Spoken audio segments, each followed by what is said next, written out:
Reversal of perspective. Keys to fearlessness. Final chapter. We tend to approach life through a narrow lens, a perspective built not by choice, but by conditioning. From early on, we're taught to avoid certain thoughts, especially those that bring discomfort or uncertainty. At the top of that list is death. We treat it like a shadow looming over our lives, something distant, ominous, and final. But this way of thinking is a trap. Most people see death as the opposite of life, as an external event that arrives unexpectedly to take it all away. They look at it like a brick wall at the end of a hallway. But this view is an illusion. Life and death are not opposites. They are reflections of the same thing. They exist side by side, intertwined from the moment we take our first breath. Your death is not something out there, waiting. It is inside you. It is part of your nature. And instead of running from it, your power comes from facing it. Fear of death is the fear that sits beneath all others. It disguises itself as anxiety, hesitation, self-doubt, over-attachment, people-pleasing, and conformity. When you strip it down, almost every decision made out of fear is connected to the illusion of loss or finality, the illusion of death as an ending. But what if you turn this upside down? What if death wasn't the enemy? To reverse your perspective is to understand this. If you are afraid of death, then in truth, you are afraid of life. Because to live fully is to risk everything. To live with your heart open, your voice loud, and your purpose burning is to accept that at any moment, it could all end. And that's exactly why it matters.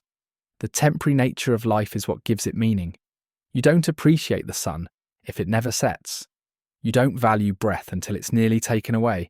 For most people, this realization comes too late.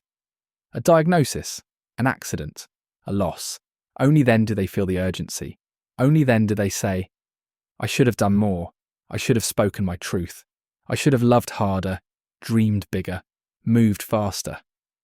But there are others, those who survive close calls, who look death in the face and walk away, changed.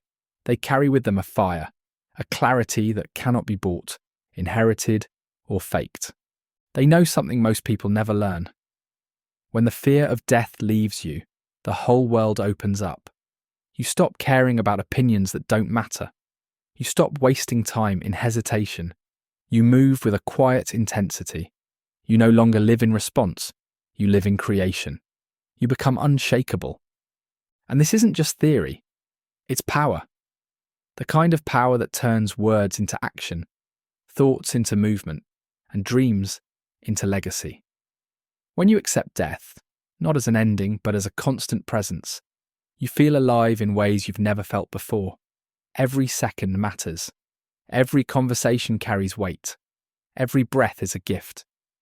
Your ego, which thrives on distractions and petty fears, begins to dissolve. You stop chasing validation. You stop measuring your worth by comparison. The outside noise fades, and a voice inside you gets louder, a voice that says you don't have forever. So do it now. Do what you want. Be who you really are. Let go of the fake identities you were forced to wear. Speak the truth you've been holding in. Create the art, build the vision, start the journey. And if it fails, so what? If you've accepted your mortality, there is no true failure. There is only action, expression, freedom. This is the fearless approach. It's not reckless. It's not about trying to beat death or ignore it. It's about making peace with it. And from that peace comes unimaginable strength. You stop running.